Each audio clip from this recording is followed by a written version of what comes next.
Mesdames, Messieurs, bonjour et merci de nous renouveler votre fidélité. Votre émission, le jury du dimanche, e-radio ITV a le plaisir de recevoir Madame Sylvia Danaïlof.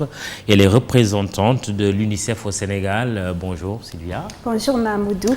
Pour vous présenter davantage à nos auditeurs et téléspectateurs, il faut dire qu'avant le Sénégal, vous étiez conseillère principale et chef d'équipe pour la région d'Europe et d'Asie centrale, division des partenariats publics de l'UNICEF basée à New York aux États-Unis.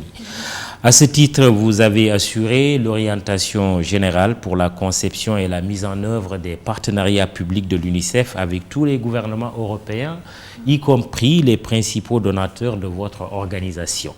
L'Europe, l'Amérique, vous connaissez également bien, l'Afrique pour avoir servi en République démocratique du Congo et aujourd'hui au Sénégal. Vous avez aussi séjourné en Asie, vous êtes donc une citoyenne du monde, vous avez fait presque le tour de la planète. Au plan académique, vous êtes titulaire du diplôme d'études supérieures des relations internationales à l'Institut de hautes études internationales à Genève en Suisse.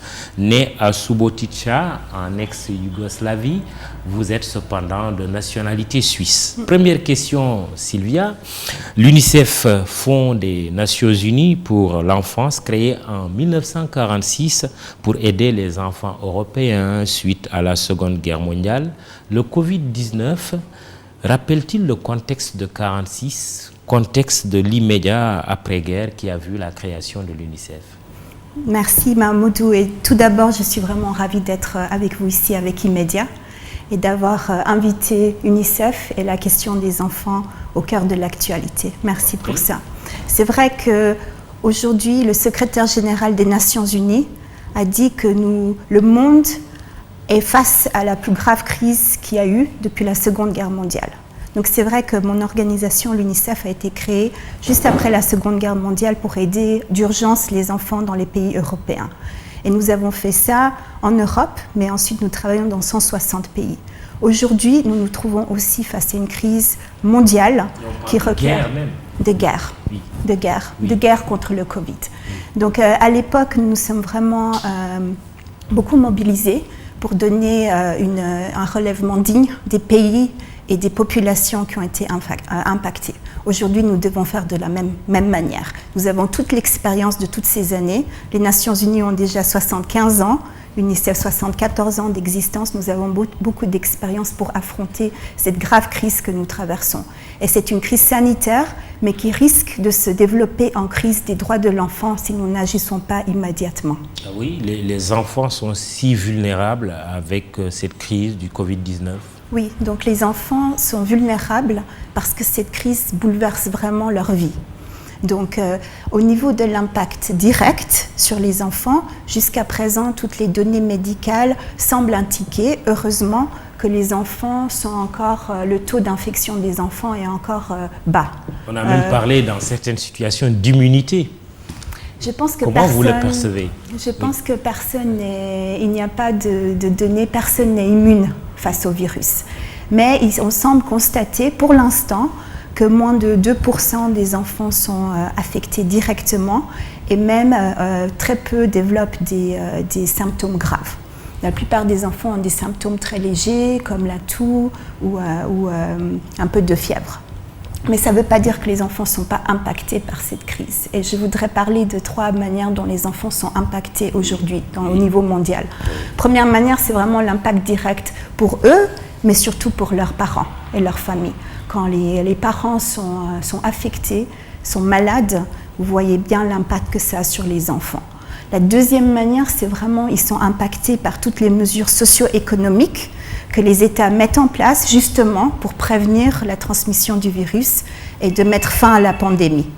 Et la troisième manière, c'est une manière peut-être plus à long terme, si nous arrêtons la mise en œuvre de tous les objectifs du développement durable au niveau national, de toutes les obligations des États au niveau des droits de l'enfant, les enfants pourront souffrir à plus long terme.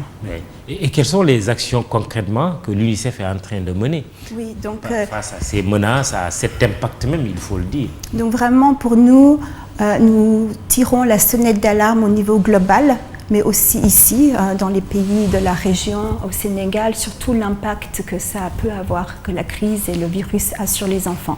Et je vais peut-être citer 4 secteurs où nous avons des préoccupations par rapport à la situation des enfants au monde et au Sénégal et nos actions. Le premier secteur, c'est vraiment pour tenir l'accès à la santé pour les enfants et pour leurs familles. Donc dans la crise actuelle, nous faisons tout pour que les pays et les communautés les plus affectées ont accès à tout l'approvisionnement, aux intrants, au matériel de protection, des équipements nécessaires pour combattre directement le virus. Comme vous pouvez vous l'imaginer, il y a beaucoup de tensions au niveau international pour accéder à ces matériaux. Et aujourd'hui, nous avons tout un dispositif, UNICEF et les Nations Unies, pour garantir l'accès à ces produits et approvisionner. Comme les masques. Les masques chirurgicaux, les tenues chirurgicales, mais aussi les respirateurs, les concentrateurs d'oxygène. Parce que vous avez connaissance d'enfants qui sont hospitalisés ici au Sénégal, plus particulièrement pour cause de Covid-19? Alors, il y a certains enfants qui sont mis en structure de prise en charge parce qu'ils ont été testés positivement, effectivement. Ils sont nombreux? Alors, je n'ai pas les derniers chiffres, mais vraiment c'est une partie minime de toutes les personnes. On a franchi le cap des 1000 cas positifs au Sénégal et c'est vraiment une partie infime de ces cas, pas plus que 2%. Mais on en a quand même. On a certains cas ici, on a des cas dans le monde entier, mais c'est vraiment des cas qui n'ont pas manifesté des symptômes graves. Et nous essayons tout pour la santé des enfants, garantir l'accès à ces produits. Du reste, la semaine prochaine, je vais au nom d'UNICEF donner certains de ces produits qui sont arrivés dans ce pays, matériel de protection, des respirateurs, des concentrateurs d'oxygène qui sont vraiment dont on a besoin dans le pays. Mais au niveau de la santé, ce n'est pas seulement l'impact direct, c'est aussi l'impact sur l'accès aux services de soins des enfants, par exemple des femmes enceintes. Il est vraiment primordial que toutes les femmes qui sont enceintes puissent accéder au centre de santé, puissent avoir tout le soutien nécessaire pour accoucher dans des bonnes conditions, que les enfants continuent à être vaccinés. On a fait beaucoup de progrès au Sénégal ces dernières années et on ne voudrait pas que ça stoppe. On ne voudrait pas annuler tous ces progrès. Par exemple, aujourd'hui, un enfant qui naît au Sénégal a 70% de plus de chances de survivre qu'il y a 30 ans, si un enfant était né il y a 30 ans. Et on connaît les causes des maladies des enfants, par exemple comme le paludisme, la pneumonie ou la diarrhée. Il faut qu'on continue à garantir l'accès aux soins de santé et qui ne s'arrêtent pas à cause du Covid. Et troisièmement, c'est les questions d'immunisation. Comme vous savez très bien, au niveau de la santé, il y a eu certaines rumeurs que certains tests des vaccins seraient testés en Afrique qui pourraient dissuader certaines familles de vacciner leurs enfants. Et vraiment, c'est extrêmement important de continuer les services de vaccination. Vous faites concrètement, puisque vous êtes consciente de cette problématique, effectivement, ça a fait réagir en Afrique et même ailleurs dans le monde quand on a parlé de cobayes qu'on utiliserait pour ce vaccin en Afrique. Alors là, on parle du vaccin pour le Covid.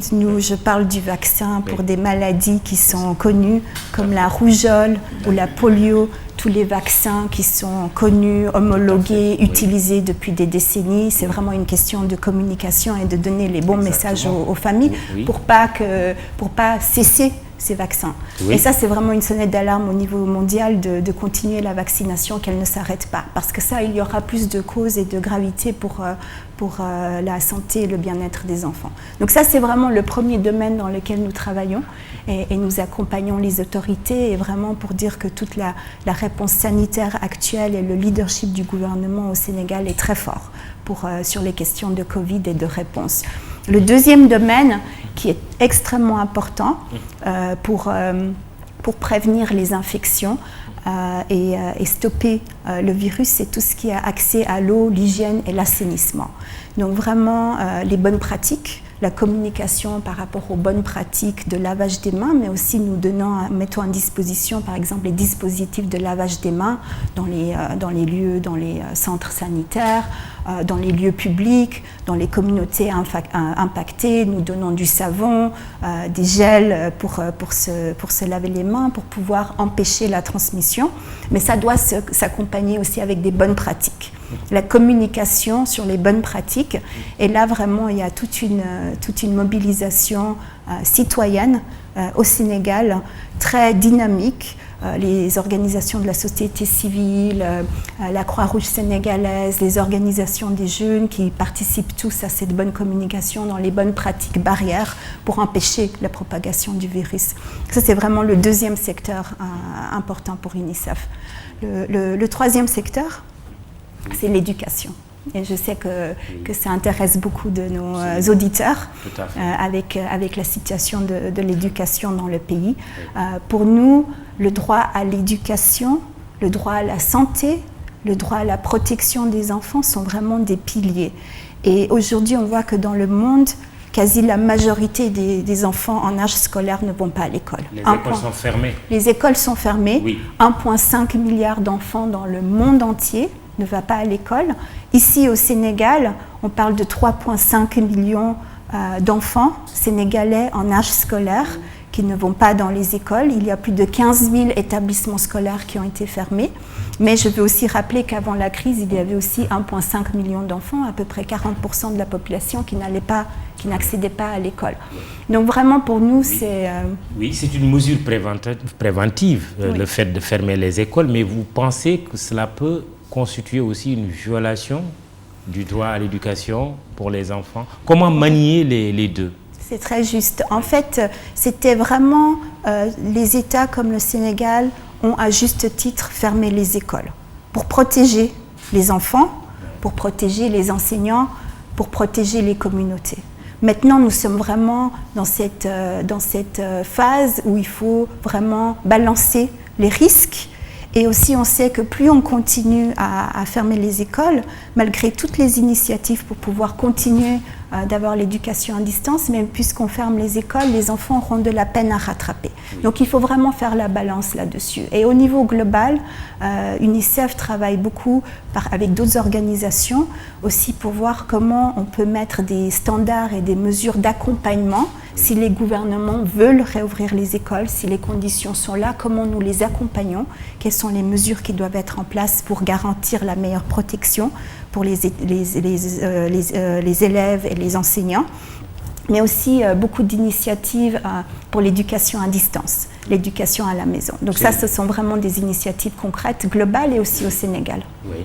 Est-ce que vous préconisez une ouverture progressive des classes, des écoles, pour le cas du Sénégal? Alors ici au Sénégal, nous sommes en train, le Conseil des ministres récent et le président ont déclaré que les classes d'examen vont réouvrir le 2 juin. Absolument. Et ensuite, il y aura une réouverture progressive des autres classes. Et pour nous, nous sommes en train de voir avec le ministère de l'Éducation nationale et sous leur leadership, quelles seront les conditions de mise en place pour garantir que ça puisse se faire. Nous pensons qu'il faut éviter à tout prix de donner une double peine aux enfants. La peine qui n'ont pas accès à l'enseignement, et peut-être aussi une peine qui ne puisse pas passer les examens, passer en degré supérieur et redoubler. Et on sait que s'il y a le redoublage, il y aura des abandons massifs de la scolarité. Donc nous pensons que c'est une bonne approche si tous les standards sont là, et nous sommes en train de travailler avec le gouvernement pour certains de ces standards, par exemple les bonnes pratiques d'hygiène dans les classes. Aujourd'hui au Sénégal, plus de 6 000 établissements d'écoles élémentaires n'ont pas des dispositifs d'hygiène. présent. Nous pouvons soutenir UNICEF, les autres partenaires pour que certaines de ces conditions soient présentes. Mais il faut aussi réfléchir à l'éducation à distance. Donc c'est vraiment, il y a eu beaucoup d'initiatives très concrètes. On a eu l'initiative du ministère de l'Éducation nationale pour apprendre à la maison, où il y a un site et beaucoup de matériel, des sources qui sont données aux enfants, aux enseignants, comment apprendre à distance. Il y a maintenant aussi une TV nationale pour l'éducation. Donc c'est vraiment très positif que ces initiatives vont de l'avant. Il faut donc exclure toute idée d'année blanche. Alors je pense qu'il faut regarder les conditions. Il faut regarder les conditions de reprise et il faut aussi regarder comment on va utiliser l'été. Il faut aussi parler du calendrier scolaire. Est-ce qu'on va pouvoir utiliser les prochains mois pour que le système de l'éducation, les élèves puissent reprendre et passer de l'avant. Donc nous, oui, on aimerait faire le plaidoyer et soutenir le gouvernement dans ces conditions, mais il faut toujours sous-peser avec les risques d'infection, les risques pour les enfants, les risques pour les enseignants. Donc il faut tout faire pour encourager qu'il n'y ait pas d'année blanche et nous sommes là aux côtés du gouvernement pour les soutenir dans cette initiative.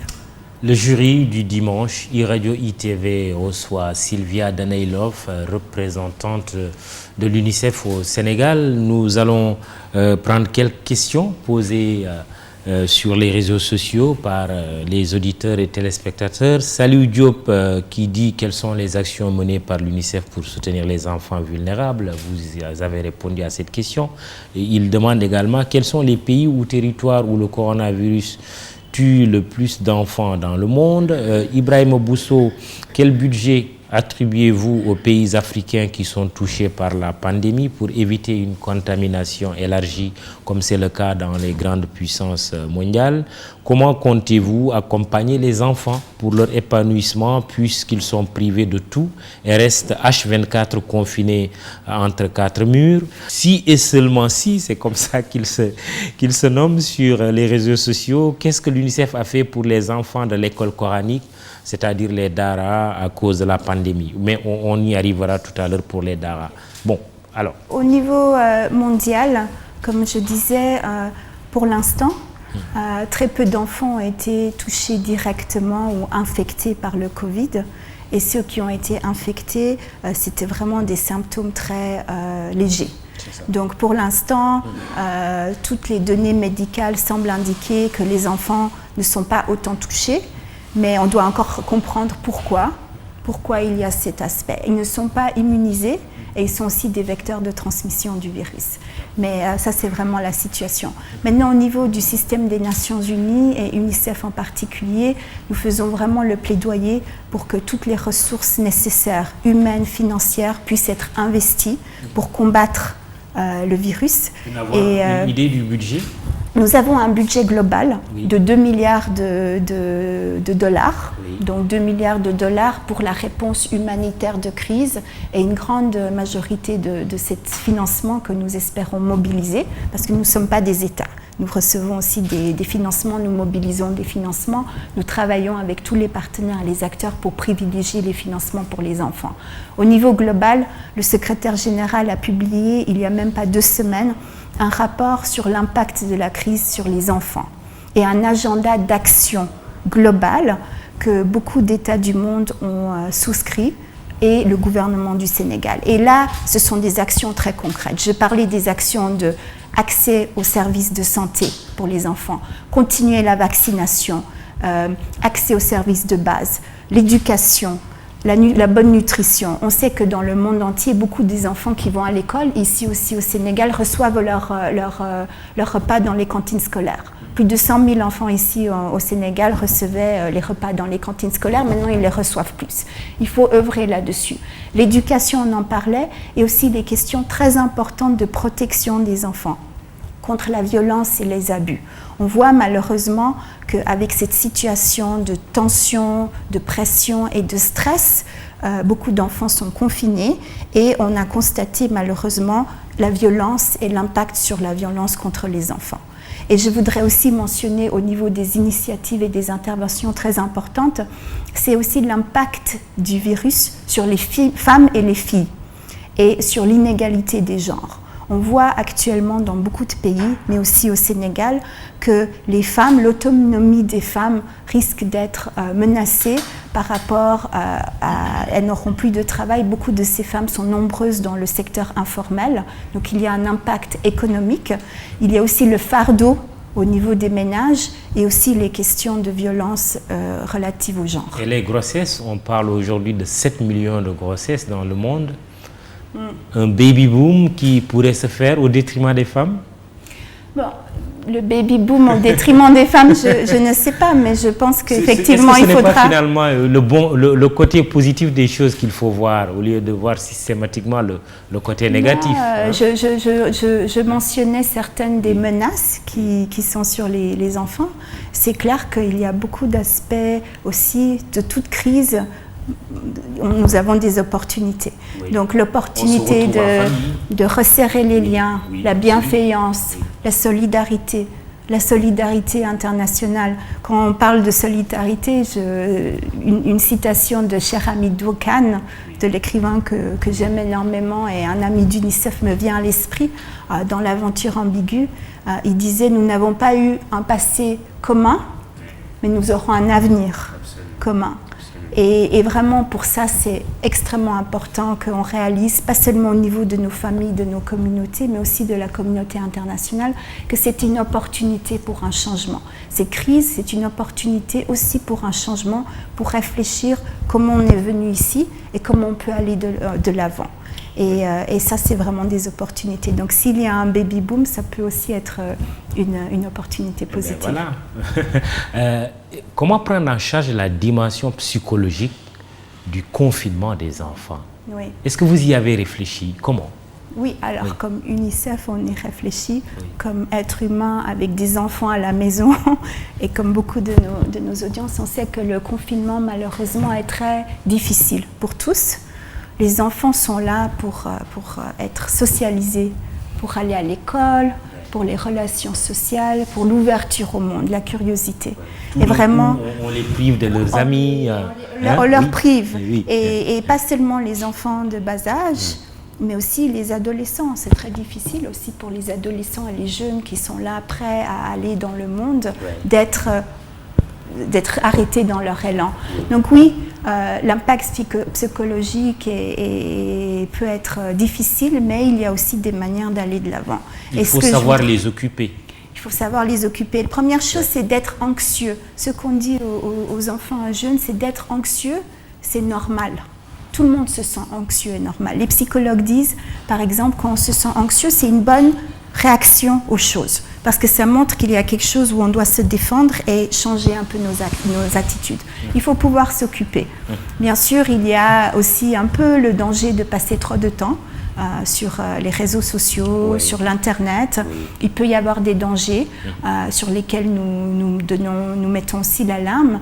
Mais si on peut s'occuper de manière positive, continuer les relations sociales. La distanciation physique, ça ne veut pas dire une distanciation sociale. Il faut continuer à pouvoir aller de l'avant, prendre soin de soi et être vraiment bienveillant envers soi et envers les autres.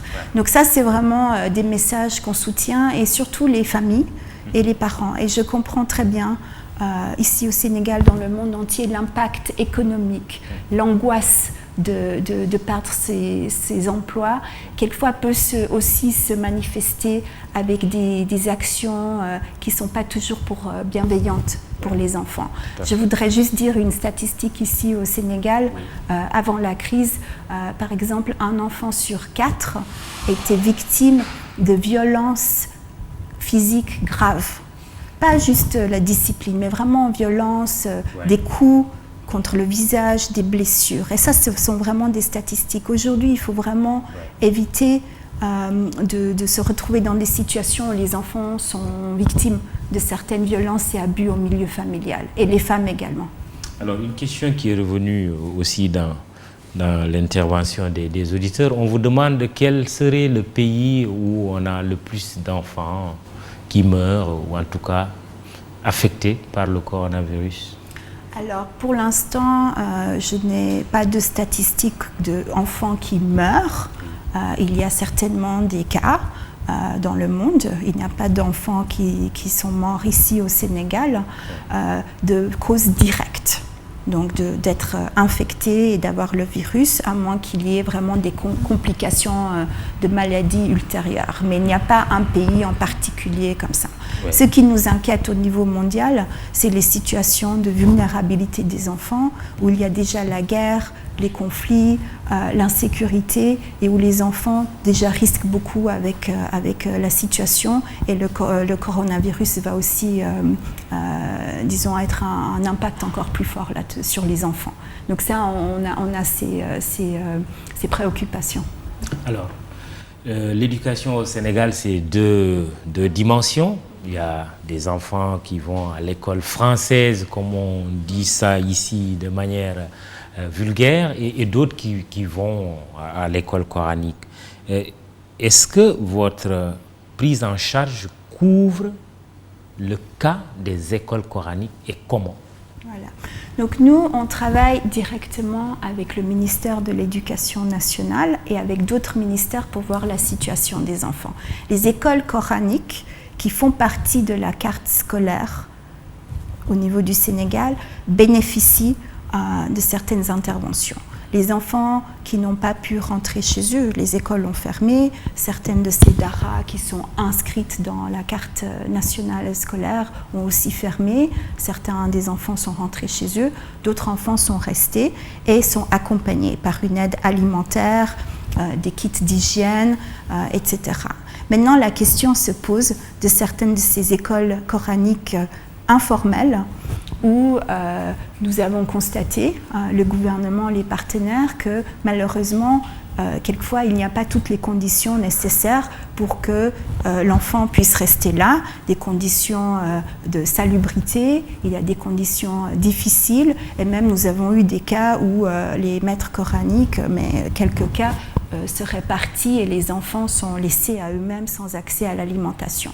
Donc nous, vraiment, est-ce que toutes ces écoles coraniques sont fermées? Alors, pour l'instant, il y a un effort pour identifier ces situations et il y a vraiment une action décisive qui est menée par le ministère de la Femme, Famille, Genre et Protection de l'Enfance, mais aussi avec beaucoup d'autres acteurs, ministère de la Justice, ministère de l'Action sociale et de la Santé, et beaucoup des partenaires comme l'UNICEF, pour identifier ces situations et soutenir le retour volontaire des enfants auprès de leur famille. Et là, nous collaborons avec les maîtres coraniques, avec toutes les forces de la société. Par exemple, au niveau décentralisé, nous avons dans tous les districts, dans tous les départements, ce qui s'appelle les comités départementaux de protection des enfants, qui sont sous le leadership des préfets, qui réunissent tous les acteurs décentralisés de protection de l'enfance, et à travers ces mécanismes que l'UNICEF soutient avec des financements, avec du soutien technique,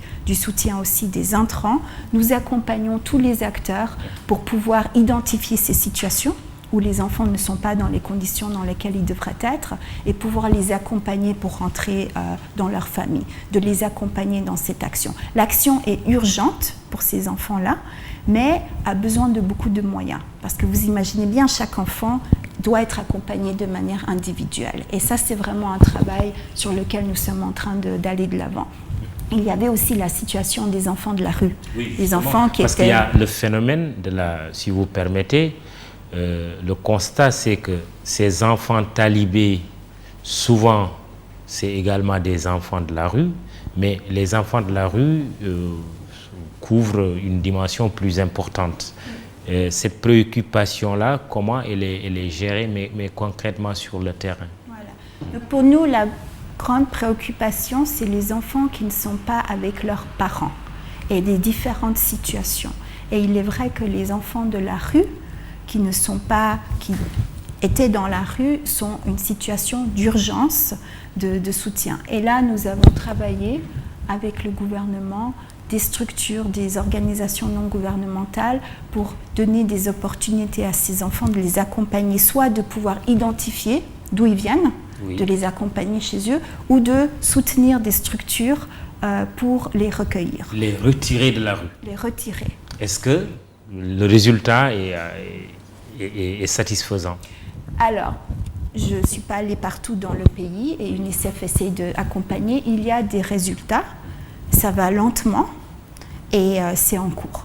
Nous avons besoin de plus de capacités. Nous avons besoin de plus de travailleurs sociaux, nous avons besoin de plus d'investissements. La communauté internationale se mobilise pour soutenir le gouvernement parce que ça ne peut pas aller aussi rapidement. Ce n'est pas une question de retirer les enfants et il faut les mettre quelque part, dans certaines conditions qui sont satisfaisantes. Et c'est ça les efforts en cours pour les identifier, parce que ces situations sont d'extrême vulnérabilité. Comme vous imaginez bien aussi, certains enfants, c'est difficile de retrouver les parents, où il faut aussi accompagner les parents dans ces mesures de retrait. Et je suis vraiment heureuse et félicite le gouvernement. Au Conseil des ministres de mercredi passé, le président a aussi pris la décision de mettre en place des mesures de protection sociale pour la protection des enfants en situation difficile. Donc c'est vraiment une question qui préoccupe le gouvernement au plus haut niveau. Nous avons besoin, nous coordonnons avec le gouvernement pour soutenir toutes ces actions et ça prend du temps. Ça prend du temps, ça prend des moyens, mais c'est une action qui est extrêmement importante parce que ces enfants, on parle à peu près de 200 000 enfants, ça c'est des chiffres estimatifs, qui sont dans des situations très difficiles, que ce soit dans des conditions dans les rues ou dans des lieux qui ne sont pas appropriés pour leur bien-être et leur développement. Est-ce que vous privilégiez le contact direct? Par exemple, on sait que souvent vis-à-vis des enfants, à chaque fois qu'on dit les écoles coraniques, il y a une diversité d'opinions qui s'expriment et même de réactions. Le maître coranique pense que quand on éduque un enfant, surtout quand on lui apprend le Coran, il y a un certain nombre de règles qu'il faut respecter. Et souvent, il y a des distorsions, pour ne pas dire des situations conflictuelles. Est-ce que vous privilégiez le travail de terrain pour expliquer, pour convaincre? Ça, c'est extrêmement important. C'est ça c'est la démarche de l'UNICEF? C'est une démarche qu'on tient, pas seul, mais avec tous les partenaires. Oui. Dans les questions d'école coranique, il y a aussi les questions des standards. Depuis maintenant plusieurs années, oui, nous avons tout le débat de la loi qui est appelée de modernisation des daras. Oui. C'est-à-dire d'avoir certains standards aussi pour ces écoles. Daras modernes. Les daras modernes. Mais tous les daras ne sont pas modernes. Voilà, donc il faut ces standards pour pouvoir accompagner. Et ensuite, lorsqu'il y a ces standards, bien sûr, il faut discuter. Nous discutons avec les associations des maîtres coraniques. Il y a des discussions très ouvertes sur les questions des droits de l'enfant, des notions d'éducation. Donc ça, c'est vraiment une approche très... c'est comme ça qu'on va de l'avant. D'ailleurs, une des leçons, que ce soit dans tout le changement social et aussi le Covid, c'est qu'il faut une mobilisation citoyenne. Et les maîtres coraniques et les chefs religieux ont un rôle très important à jouer là-dedans. Mais ces enfants n'ont pas tous accès au téléenseignement, l'enseignement à distance, il faut quand même le dire. Ça, c'est clair. Aussi, oui, au Sénégal, moi, j'ai regardé les statistiques. C'est aussi quelque part une injustice. C'est pour ça qu'on travaille toutes nos actions, et là le ministre de l'Éducation a été très clair, toutes les actions doivent être inclusives et vraiment regarder toute la palette des options que nous pouvons avoir pour l'accès à l'éducation. Aujourd'hui, au Sénégal, seulement 6% des ménages ont accès à Internet et c'est 3% dans les zones rurales. Maintenant, si on regarde la TV, j'ai regardé certaines de ces statistiques parce que c'est aussi le cœur de notre action. 60% des Sénégalais ont accès à la télévision, mais seulement 30% dans les zones rurales. Donc nous privilégions aussi des solutions innovantes, oui, avec des solutions technologiques pour l'accès, et c'est très important de continuer ces activités, mais aussi par exemple les radios communautaires. Pour UNICEF, nous avons développé des émissions pour des radios communautaires pour avoir aussi accès à des leçons d'enseignement un peu plus larges, et même le support écrit dans ces situations difficiles. Mais ce qui est important pour moi, et permettez-moi sur l'éducation, qui est un domaine qui me passionne, parce que pour moi c'est vraiment le cœur du développement. Prenons cette crise comme une opportunité pour repenser aussi l'éducation. On sait qu'il y a beaucoup de limites et de défis qui se posent. Si 40% des enfants n'allaient pas à l'école avant la crise, comment on peut trouver des moyens? On voit que l'éducation à distance est possible. On va pouvoir construire peut-être des écoles, mais il y aura aussi des autres moyens d'intégrer les enfants dans l'enseignement pour que personne ne soit laissé de côté et que tous les enfants ont ce même droit. Donc ça, c'est vraiment extrêmement... La fracture numérique, elle est très préoccupante en Afrique. Oui, fracture numérique. Il faut la corriger aussi. Il faut œuvrer là-dedans. Il faut aller vers un rééquilibrage des choses. Il faut travailler là-dessus. Je pense que c'est pour ça que c'est une des priorités aussi du gouvernement du Sénégal. On parle du plan Sénégal émergent numérique, vraiment d'investir dans tout ce qui est le numérique. L'enseignement, les emplois, le futur passe par là. Donc nous travaillons par exemple avec l'UNESCO, qui est une agence, avec Microsoft au niveau global, mais aussi ici au Sénégal, il y a beaucoup d'entrepreneurs qui réfléchissent à ça. Mais parallèle, on ne peut pas laisser les enfants qui n'ont pas accès ne pas pouvoir aussi bénéficier de l'enseignement. C'est pour ça qu'on a d'autres initiatives avec le ministère de l'Éducation. Et il faut aussi penser aux enfants qui ont des handicaps.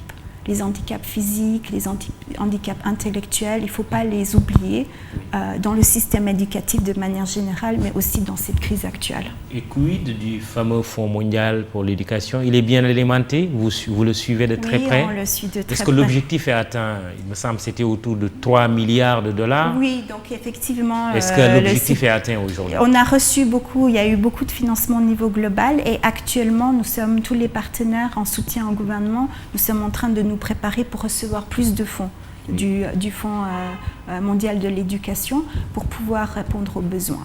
Donc il y a des ressources internationales qui sont à disposition, mais il faut aussi bien sûr voir les ressources nationales, le budget national qui est donné pour l'éducation, la santé et les services sociaux dans chaque pays. Justement, le président américain Donald Trump, dans un accès de colère, il n'y a pas longtemps, a dit que son pays allait suspendre son assistance financière à l'OMS, estimée à 500 millions de dollars. Vous avez suivi cette question, elle vous préoccupe? Donc oui, bien sûr, j'ai suivi la question et bon, la situation entre l'OMS et le gouvernement des États-Unis, c'est entre eux. Mais comme le disait le secrétaire général, on a besoin d'une organisation mondiale de la santé forte. Nous avons besoin d'être solidaires aujourd'hui et il est vrai qu'il faut aller de l'avant avec les actions. L'UNICEF n'est pas victime de ce genre de menaces?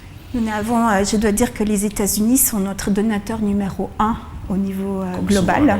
Oui. Et ils nous contribuent à hauteur de combien, les États-Unis? Sur notre contribution globale, je pense que c'est 15 à 20% de notre contribution globale. Oui. Le gouvernement des États-Unis et d'autres gouvernements comme le UK, enfin la Grande-Bretagne, nous avons reçu aussi des fonds d'autres partenaires de la France, contribuent aussi à nos activités ici, les membres de l'Union européenne et beaucoup du secteur privé contribuent aussi. Le Sénégal contribue? Le Sénégal aux initiatives d'UNICEF. Oui. Le Sénégal, pour l'instant, reçoit des financements. Oui, mais c'est quand même le donner et le recevoir, non? Alors, reçoit certains financements, mais c'est le Sénégal qui est le lead de la réponse. Donc, les budgets du Sénégal et du gouvernement sont là. Le plan Sénégal émergent a mis le développement du capital humain au centre de l'émergence du pays. Donc il y a eu déjà beaucoup d'investissements dans les secteurs sociaux. Il faut que ça continue. Sylvia Danaïlov, représentante de l'UNICEF au Sénégal, je vais vous parler du président Trump tout à l'heure. J'ai lu hier cette déclaration. L'Organisation mondiale de la santé pousse les enfants à l'homosexualité et à la masturbation. Et c'est un message sur Facebook du président brésilien, Jair Bolsonaro, message qui a été très vite supprimé.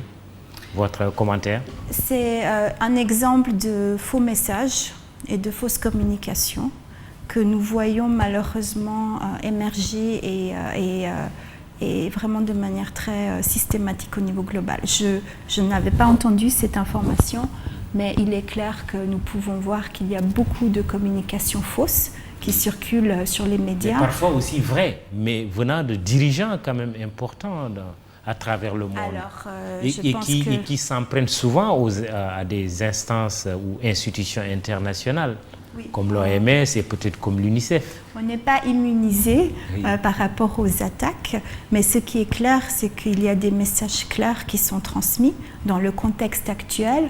Qu'est-ce qui peut être fait, comment se protéger et quelles sont les actions des Nations Unies. Et je pense qu'au niveau du secrétaire général des Nations Unies, des dirigeants au niveau global, mais aussi dans les pays, nous faisons tous pour avoir des messages clairs. Et ça, c'est vraiment une de nos actions. C'est la communication, c'est l'information aux personnes, comment se protéger, comment répondre à l'impact. Et je pense que des déclarations fausses, il y a une veille aussi médiatique ici au Sénégal que nous soutenons pour justement réagir à ces propagations de messages qui ne sont pas véridiques. Justement, quel message adressez-vous à ces dirigeants quand même politiques, parfois qui tiennent des discours qui troublent les esprits? Alors nous réaffirmons toujours les questions fondamentales dans la crise actuelle. Et pour l'UNICEF, parce que je suis là pour parler au nom de l'UNICEF, c'est vraiment qu'est-ce qui touche le plus les enfants. Quelles sont les actions qui doivent être menées pour que cette crise sanitaire ne se transforme pas comme une crise des droits de l'enfant. Quels sont les agendas d'action? Je vous ai parlé de continuer les investissements dans la santé, l'éducation et la protection. C'est ce que nous réaffirmerons et continuons à réaffirmer. Nous nous tenons loin des débats politisés et peut-être certaines questions sensibles pour vraiment nous focaliser le plus pour ce qui est notre mandat. Mais je vais encore vous abreuver de quelques sorties. C'est les sorties de l'ONU et de l'OMS, deux institutions majeures quand même du système international qui ont soulevé une grande polémique en Afrique. Leurs prévisions, au demeurant très alarmantes, n'ont pas été bien appréciées sur le continent africain. Quelles sont les projections à court et à long terme que l'UNICEF fait de cette pandémie? Non, je sais que certains ont dit on s'inquiète de l'Afrique et d'autres ont dit nous on s'inquiète de l'Europe. Donc je sais qu'il y a cette question. Pour nous, pour l'instant, il y a eu vraiment par exemple, le gouvernement du Sénégal a pris vraiment des mesures concrètes, rapides, pour essayer d'endiguer et de prévenir ce virus. Mais on voit que ça continue. Dans la semaine qui vient de s'écouler, on a eu un doublement des cas. Oui. On est passé à plus de 1000 cas positifs. Alors que de toute cette... oui, on a dépassé le 1000 et c'était 500 il y a à peu près une semaine. Donc il y a une transmission communautaire que nous voyons au Sénégal. Il y a beaucoup de mobilisation qui est là et des actions fortes qui sont prises actuellement. J'ai vu aussi que le ministre de la Santé et de l'Action sociale a été aussi dans les régions du Sud pour voir aussi comment est-ce qu'on renforce le plateau sanitaire, comment est-ce qu'on dote tous les agents de la santé avec l'équipement qu'il faut. Et nous sommes aux côtés de ces gouvernements comme le Sénégal pour les soutenir dans l'action. Donc j'espère que ces projections globales, il n'y aura pas une situation catastrophique ici, mais il ne faut pas non plus penser qu'on est à l'abri. Donc il faut vraiment être très vigilant et continuer les actions de communication, de prévention, de prise en charge des malades. Vous parliez de mobilisation, mais à côté, il y a aussi la mobilité. Est-ce que vous faites partie de ceux qui pensent qu'il faut confiner totalement? Alors, nous avons, je pense que le débat entre confinement et déconfinement, je pense qu'il faut, chaque situation est particulière. Il est clair qu'on voit l'impact positif des pays qui ont pris des mesures. Que ce soit un confinement plein ou partiel, il y a un impact. Il y a une baisse des cas, ou en tout cas une courbe qui n'est pas aussi aiguë qu'elle pouvait l'être.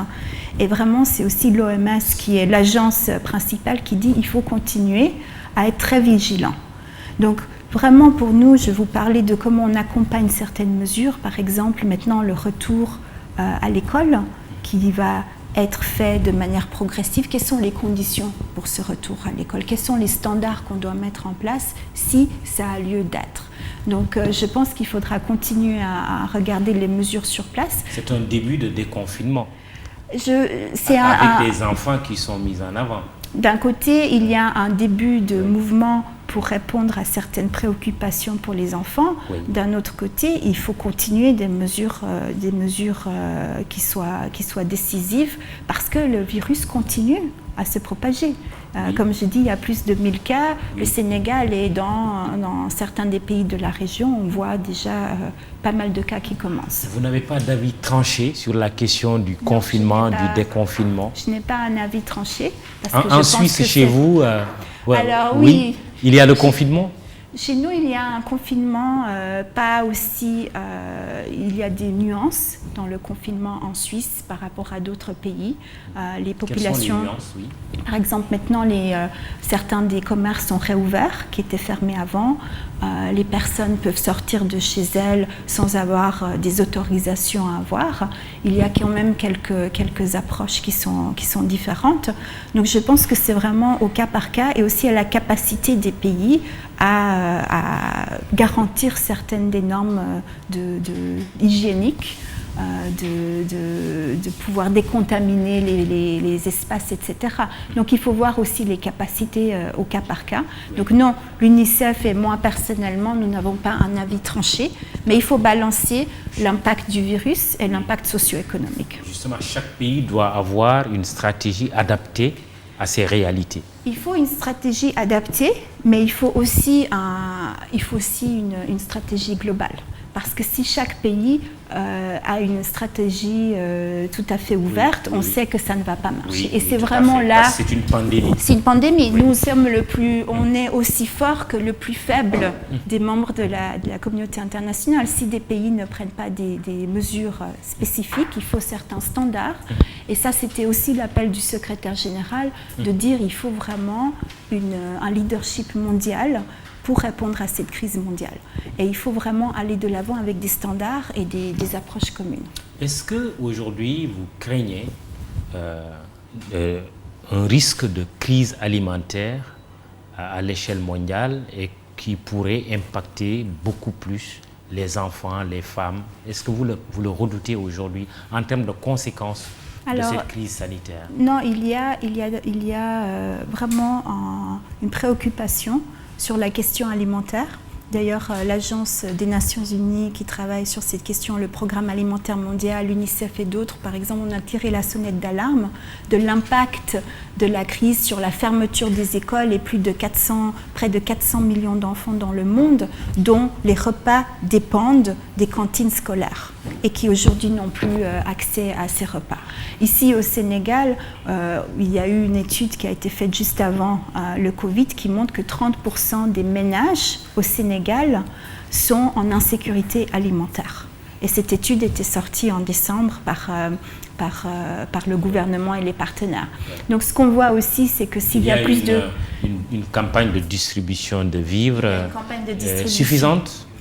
Alors c'est pour 1 mois, il faudra voir l'impact, mais c'est une très bonne approche parce que ça vraiment la moitié de la population peut bénéficier de l'accès alimentaire. C'est une des mesures fortes du gouvernement du Sénégal et c'est extrêmement important qu'on garantisse l'accès à l'alimentation, à la bonne nutrition des populations, mais surtout des enfants. On peut voir l'impact que ça peut avoir sur les enfants. Une crise qui s'installe, c'est également cette tentation de faire des coupes aussi dans les budgets des ménages, coupes dans le budget de l'éducation des enfants, dans l'alimentation des enfants, dans la santé des enfants.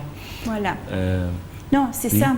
Et une des actions au niveau global que nous préconisons, c'est aussi des mesures de transfert monétaire aux familles pour pouvoir justement avoir plus de capacité avec des transferts monétaires pour pouvoir prendre en charge certaines de ces dépenses. Donc vraiment les actions ici au Sénégal de distribution alimentaire, aussi de pouvoir subvenir aux factures d'électricité et d'eau sont vraiment très bienvenues parce que justement ça permet aux ménages les plus pauvres et les plus affectés de pouvoir garantir un minimum de bien-être. Il nous reste 2 à 3 minutes pour terminer cette émission. Je rappelle juste que notre invitée jury du dimanche iRadio ITV est Madame Sylvia Daneylove. Elle est la représentante de l'UNICEF au Sénégal. Première des 2 dernières questions. Quand je vous dis la santé parent pauvre des politiques publiques au niveau étatique et des institutions internationales, vous dites quoi? Je pense que c'est vrai. Je pense qu'on a vu les défaillances du système global dans beaucoup de pays où les investissements dans la santé n'étaient pas suffisants. Et je pense que c'est vraiment un wake-up call, c'est vraiment un moyen de revoir les priorités au niveau des budgets publics et pas seulement dans le secteur de la santé. Je vous ai parlé de beaucoup d'autres secteurs, les investissements dans le secteur social, dans le secteur éducatif. Ça montre que vraiment il y a tous ces investissements sur le capital humain qui doivent être là. Une augmentation des budgets affectés à la santé. Une augmentation et une efficience de l'utilisation de ces budgets pour aussi subvenir aux besoins des plus vulnérables. Oui. La dette africaine, le président Macky Sall et aujourd'hui l'Union africaine qui a également pris le relais, qui pense qu'il faut annuler la dette publique africaine. Bon, nous, je pense que vous avez eu un invité illustre, le ministre Hott, récemment sur votre plateau, qui s'est bien prononcé sur ces questions et le rôle leadership du président Macky Sall qui a pris l'appel de Dakar pour la dette. Le secrétaire général des Nations Unies a fait paraître un rapport très récent qui regarde certaines options et des solutions. Et par exemple, pour nous, l'UNICEF, c'est important qu'il y ait assez d'espace fiscal pour les pays pour prendre en charge justement les questions de santé et d'éducation. Donc il y a aussi des options intéressantes de remise de dette, mais avec un investissement plus focalisé dans les secteurs sociaux. On n'est pas encore à l'annulation. Mais ça, voilà, je pense que ça, c'est des questions qui sont débattues. C'est quelque chose qui est important. Je pense que certaines personnes, une annulation pourra aider, mais d'autres personnes disent qu'il faut aussi subvenir aux responsabilisations de l'État. Donc moi, je pense qu'il faut, ce qui me préoccupe le plus, et UNICEF, c'est d'avoir les moyens pour répondre à la situation actuelle. Et si ces moyens seraient là avec une annulation de dette, c'est bienvenu. Quelles leçons, une ou deux, l'UNICEF, vous, personnellement, tirez de cette crise sanitaire du Covid-19? Je pense une première leçon, c'est vraiment que les enfants doivent continuer à être au centre des actions publiques et que personne n'est mis à l'abri. On a vu le monde entier, on voit les défaillances au niveau mondial de toute l'action. Donc c'est vraiment extrêmement important d'être solidaire et de continuer tous les acquis que nous avons eus. Il y a 30 ans, il y a eu la Convention des droits de l'enfant qui a été adoptée avec des droits très importants pour les enfants. C'est extrêmement maintenant essentiel de continuer sur tous ces acquis et d'investir pas seulement sur l'action immédiate pour contrer le virus et répondre à l'impact direct, mais c'est aussi l'impact indirect, l'impact socio-économique et aussi de renforcer la primauté des objectifs de développement durable qui permettent à tous les États d'avoir un cadre pour le développement à long terme. Je pense une deuxième leçon apprise et je pense qu'on apprendra beaucoup de leçons et je serai ravie de revenir sur votre plateau pour revoir la situation dans quelques temps. On aura plus de données, mais pour moi c'est vraiment l'action citoyenne. Et je dois dire qu'ici, je suis très heureuse de voir l'action citoyenne des organisations de la société civile, des communautés et aussi des jeunes eux-mêmes. Nous sommes une organisation qui travaillons pour les enfants et les jeunes avec les enfants et les jeunes. Et je pense qu'il faut transformer tous les dynamismes et les actions positives pour avoir un très grand impact. Ici au Sénégal, il y a un dynamisme incroyable avec les jeunes, les innovations et la mobilisation. Et il faut continuer à soutenir et à renforcer ces actions. Merci Sylvia Daneylove. Merci beaucoup Mamadou. Merci. Vous êtes la représentante de l'UNICEF au Sénégal. Vous étiez venue nous parler de ce Fonds des Nations Unies pour l'éducation des enfants, créé en 1946 au lendemain de la Seconde Guerre mondiale, contexte qui rappelle celui que nous vivons actuellement, puisque cette pandémie aussi du coronavirus est considérée comme une troisième guerre mondiale peut-être. Les enfants sont confinés, leur leurs écoles sont fermées, ils n'ont pas souvent droit à la parole. Nous avons tenté, à travers cette émission, de parler pour eux, en tout cas de mieux sensibiliser les décideurs, tant au plan international que national, sur l'enfance, les préoccupations des enfants et les menaces qui pèsent sur eux. Voilà. Merci d'être venu au jury du dimanche, présenté par Mahmoud Ibra Kane, à la technique Ibamar Sen, réalisation Abdoulaye Ndiaye. Merci à toute l'équipe technique pour iRadio ITV. Merci également à iMedia SN, Babacar Fall et Pape Doudou Diallo pour la photo. Binta Alexandra Ndiaye et Biram Pouy pour les réseaux sociaux. Bon dimanche, rendez-vous dimanche prochain.